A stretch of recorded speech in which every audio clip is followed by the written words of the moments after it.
All right, welcome to The Explainer. So, what if I told you there's a kind of secret language that describes pretty much everything around us?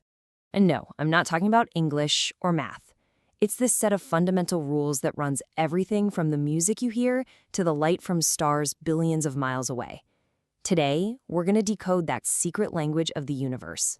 Okay, so let's just jump right in with the question. I want you to think about these three things: a guitar string, a massive earthquake, and, yeah, even a microwave.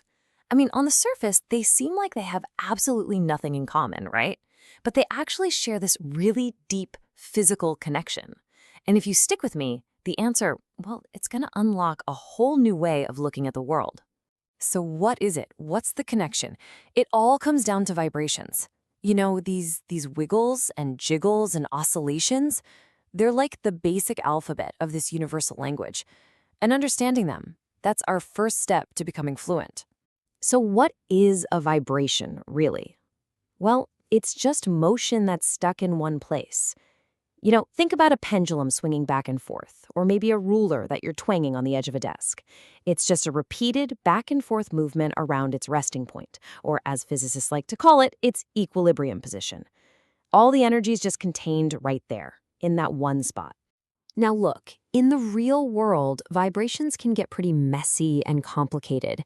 But in physics, we love to start with the perfect, ideal version of things, the purest kind of vibration you can possibly imagine. It's called simple harmonic motion, or SHM for short. You can think of it like the perfect C note that all other, more complex music is built from. So, how does this perfect wiggle actually work? Well, it's kind of like a simple little dance with 4 steps. First, you pull an object away from its resting spot. Then, a restoring force starts pulling it back. But here's the secret sauce. Step 3. The farther you pull it, the harder that force pulls back. It's a perfect relationship. And that feedback loop is what creates this perfect, predictable, repeating wiggle. And what do you get from that perfect push and pull? You get this beautifully smooth, repeating pattern. I mean, if you were to actually plot the object's position over time on a graph, you'd see a perfect wave shape. It's what mathematicians call a sine or a cosine wave. It's just this elegant, predictable rhythm. Okay, so we've got our basic alphabet down, the vibration. But, letters by themselves don't really say much. To make words, you've got to connect them. And that's where we make the leap from a little jiggle stuck in one place to a wave that travels. And this brings us to a really, really important distinction. Think back to that ruler twanging on the desk. The ruler itself, it's just vibrating. Its motion is totally localized.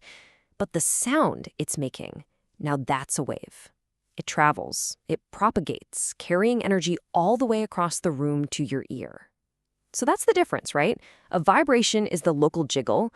A wave is that energy going on a journey. And you see this principle absolutely everywhere. A tuning fork vibrates, and what does it do? It creates sound waves in the air. You drop a stone in a pond, and it creates those ripples on the surface. And the terrifying vibrations from an earthquake? They send seismic waves through the entire planet. Even invisible stuff. Electrons wiggling back and forth in an antenna create the radio waves that carry our music and shows. In every single one of these cases, the jiggle creates the journey. All right, so we've got our words. Now we need some grammar. We need rules that tell us how these wiggles and waves play together. And maybe the most powerful rule in this whole language is resonance. It's the secret to turning a tiny little push into a massive effect. I mean, just think about pushing someone on a swing. If you just push whenever you feel like it, randomly, you're not going to get them very high, are you? But if you time your push perfectly with the swing's own natural rhythm, each one of your small pushes adds up, and they go higher and higher and higher. That is resonance.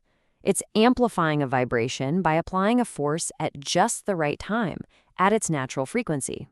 And of course, physics has a formal way of saying this. The source material puts it this way. The amplitude, which is just how big the vibration gets, is largest when the driving frequency, that's your push, matches the natural frequency of the system, that's the swing.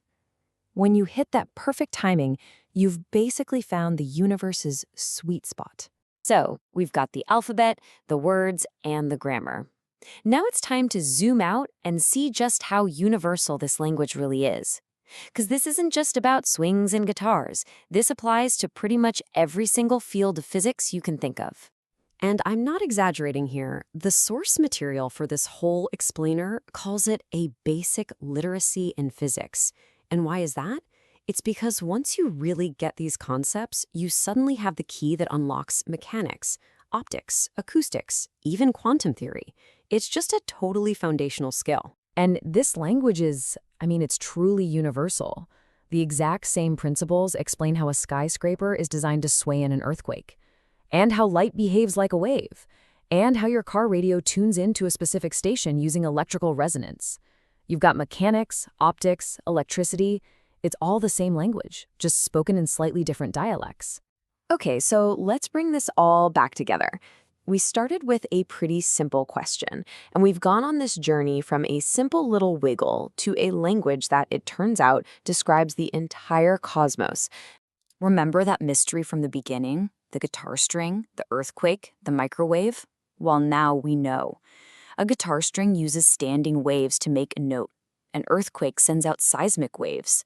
A microwave uses electromagnetic waves to make water molecules vibrate like crazy and heat up your food.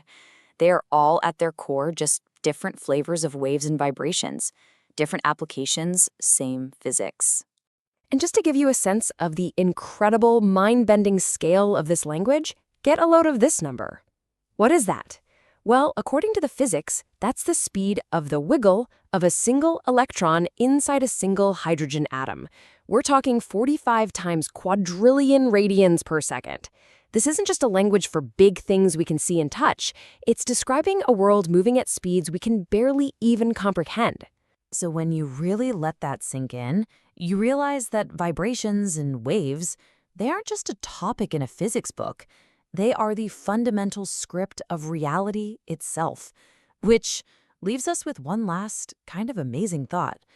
If everything, from the tiniest atom to the biggest galaxy, is constantly in motion, vibrating, oscillating, what song is the universe playing? Thanks for watching.